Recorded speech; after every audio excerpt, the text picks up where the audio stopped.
Olha, eu estou seguindo todas as recomendações médicas, higienização o tempo todo, máscara, em lugares abertos eu tenho usado máscara, eu decidi usar máscara em todos os lugares, e luvas também. Ontem eu fiz 2 viagens, ontem sábado, eu fiz 2 viagens, uma para Roraima e outra para o Amazonas, e eu, nessas viagens mais longas, eu decidi ir em lugares mais distantes, se eu for a algum aeroporto, por exemplo, eu estou usando luvas e máscaras.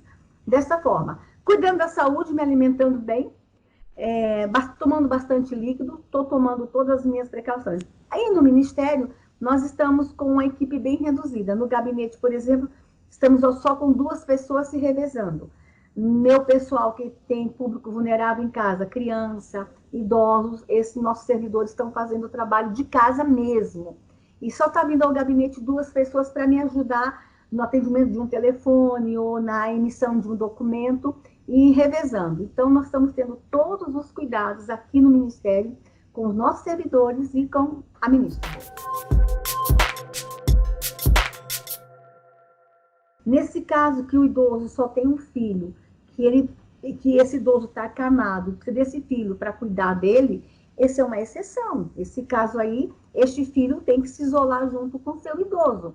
Então, a gente tem que partir da regra para a exceção, não da exceção para a regra. Eu concordo com o presidente Bolsonaro de que o isolamento vertical, ele é o ideal agora.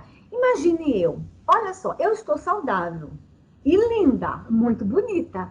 Imagine eu com tanta coisa para fazer, eu tenho uma nação para cuidar. Toda a população de vulneráveis estão aqui neste ministério. Todo o público vulnerável, quem cuida é o nosso ministério. Imagina se eu ficasse agora isolada em casa, cuidando tão somente de casa. Eu faria muita coisa, mas eu não faria com a eficiência em que eu estou aqui no gabinete. E até mesmo com a eficiência de ir em alguns lugares. Eu fui a Roraima ontem, tomei todas as precauções, fui mesmo quando foi necessário. Mas foi tão importante ter ido lá, porque lá nós temos a questão indígena e imigração. São 2 públicos muito vulneráveis. Eu tinha que ir lá, eu tinha que ver em loco o que está acontecendo e tomar decisões ali. Então, eu fui. Agora, imagina se eu vou me isolar, sou ministra, estou assintomática, mas eu vou me isolar. Eu acho que eu colocaria em risco algumas vidas com o meu isolamento. Então, eu concordo com o presidente Bolsonaro, sim. Se eu estou saudável, não estou no grupo de risco e eu posso produzir para fazer a vida dos outros melhor, eu concordo com o presidente, sim. Os serviços essenciais não podem parar, mas o jovem trabalhador, o próprio pai de família trabalhador, que tome os cuidados quando chega em casa, eu acho que o nosso trabalhador que está saudável, eu acho que ele já pode começar a voltar para o trabalho. Eu acho que alguns segmentos já podem começar lentamente e voltando, porque, olha, daqui a pouco a gente vai ter aí um problema sério, que é o problema econômico. Isso é muito grave. Deixa eu falar uma coisa para ti. Vamos falar do servidor público. Será que a gente vai ter dinheiro para pagar todos os servidores públicos até o final do ano? Vamos pensar nisso. Será que a gente vamos ter dinheiro mesmo? Será que uma hora esse dinheiro não vai esgotar? Não está na hora da gente fazer mesmo a economia gerar? Gente, olha, eu conheço muito o meu presidente Bolsonaro. 22 anos trabalhando nos bastidores com ele. Conheço o coração daquele homem. Ele está inquieto, muito inquieto, porque ele está preocupado com essa outra situação grave. A falta de dinheiro para pagar, inclusive, os servidores públicos, para pagar as contas básicas do governo federal, municipal, estadual. Nós vamos ter que começar a pensar, fazer essa economia gerar, para garantir dinheiro para comprar remédio para os doentes. Então, eu concordo com o presidente com o isolamento vertical. Claro, cada caso sendo muito bem analisado e todo mundo com a cabeça no lugar. Eu acho que todo mundo tem que agora respirar fundo, a gente se concentrar, todo mundo centrado, sem briga, sem confusão, chega de politicagem, muita gente fazendo politicagem, vamos todo mundo centrar. Peraí, vamos pensar, respirar, cada um cuidando da sua família, cada um cuidando do seu. Esse meu idoso pode ficar isolado sozinho? Não pode? Como é que a gente pode atendê-lo sem colocá-lo em risco? dá para todo mundo. Deixa eu dizer uma coisa, eu sei que muita gente vai ver esse vídeo. Não se preocupe em salvar o mundo. Aonde a sua mão alcança. É com esse que você tem que se preocupar. É o seu tio, seu avô, sua avó, seu pai. Preocupa-se com os que estão em volta. Se cada um cuidar daquele que a sua mão puder alcançar, a gente vai ter muita gente sendo cuidada.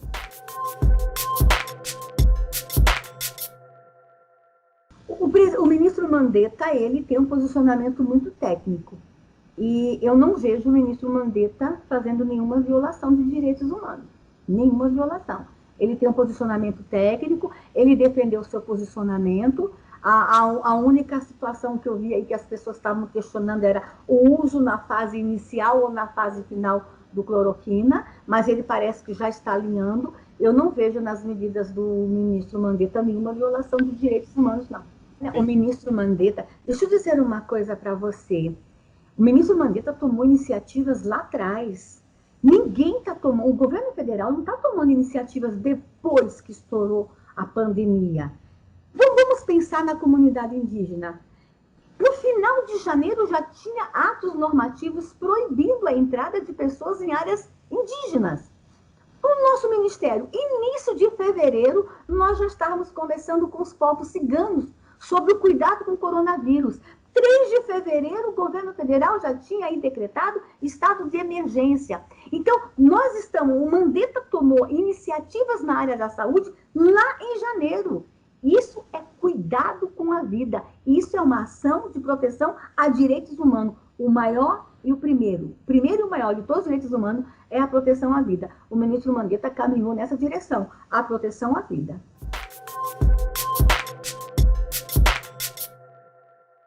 Olha, é impossível, quase impossível fazer isso. Ninguém pode proibir as pessoas de ir e vir. Nós temos indígenas que precisam sair da aldeia para um atendimento médico. Você sabia que foi o caso deste menino? Ele saiu da aldeia porque ele já tinha problema respiratório. Nós temos indígenas que precisam sair da aldeia, por exemplo, para sacar o benefício e comprar comida para levar. Então, assim, dizer ninguém sai da aldeia e proibir, o que nós estamos fazendo é o seguinte, orientando a não sair. E para que eles não saiam, a gente tem que deixá-los confortáveis nas aldeias. De que forma? Garantindo a eles alimentação. Olha, se for sair para comprar comida, não precisa, nós estamos trazendo a comida para vocês. Mas ninguém pode amarrar um indígena numa cabana, numa maloca e dizer, você não pode sair. O nosso papel é de conscientização. O nosso papel é dizer, não saia, tem um vírus perigoso. E está dando muito certo. Vamos falar sério. Olha aqui. A morte do primeiro indígena aconteceu 10 de abril. Havia uma previsão que no início de meados de março, milhares de indígenas teriam morrido no Brasil. Primeira morte, primeiro óbito registrado, 10 de abril. Lamentamos, eu não queria nenhuma morte indígena, nenhuma. Não queria a morte de nenhum brasileiro. Mas veja só, num estado pobre como Roraima, assim como a Amazônia, a gente tem agora mais 2 óbitos na Amazônia, como a Amazônia, e a gente chegar à metade de abril e só agora ter 3 ocorrências, a primeira no dia 10 de abril, mostra que as medidas tomadas lá em janeiro com relação aos povos indígenas deram muito certo e estão dando muito certo. A Secretaria Especial de Saúde Indígena está investindo todo o seu orçamento no combate ao coronavírus. Os agentes de saúde indígena estão em área e estão sendo cuidados também. Nós temos agentes da FUNAI que já foram para a área para ficar 3 meses lá com os indígenas, tranquilizando eles. E os suprimentos estão chegando e com toda a higienização. Nenhum suprimento está chegando na aldeia sem os cuidados, com toda a higienização. Então, assim, eu tenho que parabenizar o ministro Moro e a FUNAI pelas medidas tomadas e parabenizar a Secretaria Especial de Saúde Indígena pelas medidas tomadas. Nós estamos protegendo os povos tradicionais de uma forma extraordinária. E nós estamos aqui torcendo para que cesse aí, que a gente não tenha mais nenhum caso entre os povos indígenas. Mas se dizer uma coisa, a gente teve também, acho que 4 confirmados que já foram curados também. Então, a gente percebe que a doença age do mesmo modo entre os povos indígenas e os brancos, é do mesmo modo. Então, já temos também 4 indígenas que foram recuperados, que estavam internados com coronavírus e que já foram recuperados. Estamos acompanhando, não teve a explosão que teve na Europa, mas teve um aumento bem considerável. No Rio de Janeiro, a gente tem um número que nos assusta. Cresceu no Rio de Janeiro, no mês de março, 50% o número de denúncia. Aí a gente tem que fazer uma observação. Cresceu a violência ou cresceu a denúncia? Porque tem um fator que a gente tem que considerar. No Rio de Janeiro, foi dada a possibilidade das mulheres fazerem boletim de ocorrência via online. Então, o que a gente observa é que a mulher agora lá tem a facilidade de fazer a ocorrência no celular. Então, foi dada a ela a possibilidade de fazer a ocorrência online. Então, é possível que algumas denúncias estão sendo feitas de mulheres que até mesmo antes do coronavírus já estavam no ciclo de violência, mas não tinham coragem de ir a uma delegacia. Mas, de qualquer forma, o confinamento, é provável que o confinamento faz com que a violência cresça. Mas não temos, assim, ainda um boom. Não aconteceu esse boom.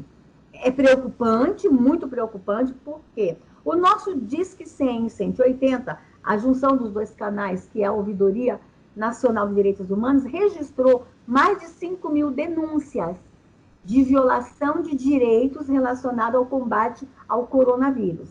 Então, a gente já tem um número considerado aqui no Ministério. Se a gente for fazer uma análise no nosso Ministério, no Ligue 180, o aumento de violência, de denúncia de violência contra a mulher foi de 9%. No Rio, eles atribuem 50%. Nós estamos esperando agora para consolidar os dados dos últimos 15 dias para a gente informar para vocês esse aumento nos últimos 15 dias. Esses dados que eu estou te apresentando ainda são do mês de março.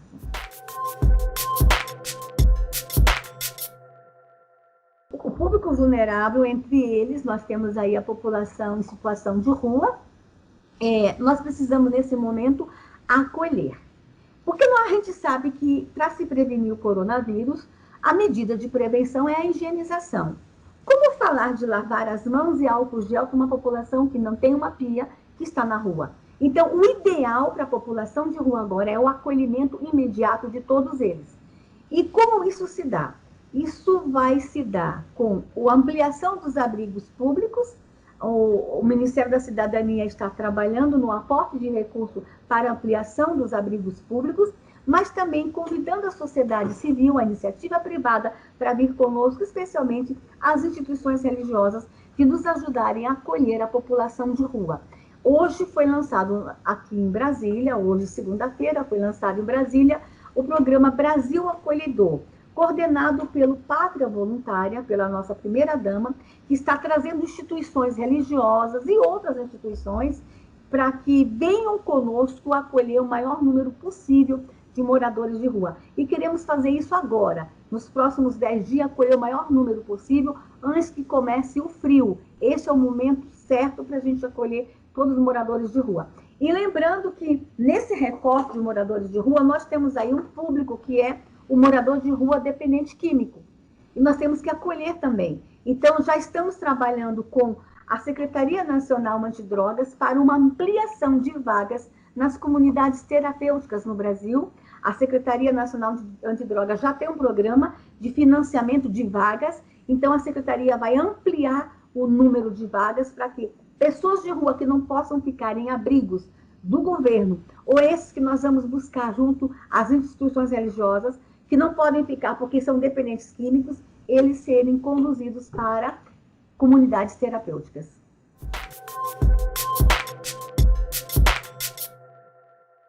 Nós temos a Operação Acolhida, nós estamos junto acompanhando a acolhida. O nosso ministério tem trabalho diário, a política pública de imigração fica com o nosso ministério, né? Então, nós já estamos lá dentro da Operação Acolhida naturalmente. Ontem, uma das minhas missões em Roraima foi visitar a Operação Acolhida e ver o programa de contingenciamento para os imigrantes, para os que já estão acolhidos ali. E saí de lá muito feliz. Já está sendo entregue essa semana 80 leitos para atendimento a possíveis imigrantes. Não tem nenhum caso ainda de contaminados entre os imigrantes venezuelanos que estão na Operação Acolhida, nenhum caso. Tem 80 leitos, mas já está indo para uma segunda fase para chegar a 400, e há uma expectativa e há uma possibilidade da Operação Acolhida lá em Roraima chegar a 1.025 leitos. O hospital de campanha da Operação Acolhida das Forças Armadas chegar a 1.025 leitos, que seria ofertado ao governo de estado, em parceria também com o governo de estado, para atendimento a todo o estado, a todo o público do estado. E a gente esteve até pensando, fazendo uma projeção, proporcionalmente seria o maior número de leito no Brasil em hospital de campanha será lá na Operação Acolhida. Todos os programas de prevenção que está sendo feito com os imigrantes, álcool nos acampamentos, higienização, na língua deles, sendo falado o tempo todo em espanhol. Nós temos entre os imigrantes também os índios Uarau, da Venezuela, que não falam espanhol e não falam português, eles falam a língua Uarau, também as orientações na língua Uarau. Então, a Operação Acolhida está cuidando muito bem deles. Os outros imigrantes que já estão em áreas urbanas, aí é por conta de cada município, eles são incluídos no programa social dos municípios.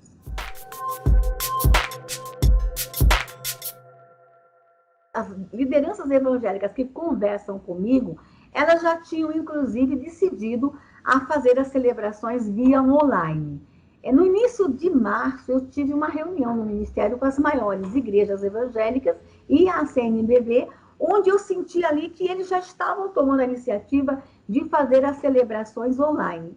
Agora, eu entendo, e o presidente também entende, que as igrejas precisavam ficar abertas, não para as grandes aglomerações, mas para nos ajudar neste momento de acolhimento à população de rua, para nos ajudar no atendimento às instituições de longa permanência de idosos, aos abrigos de crianças. Eu cito esse exemplo e me permita usar este canal também para citar este exemplo.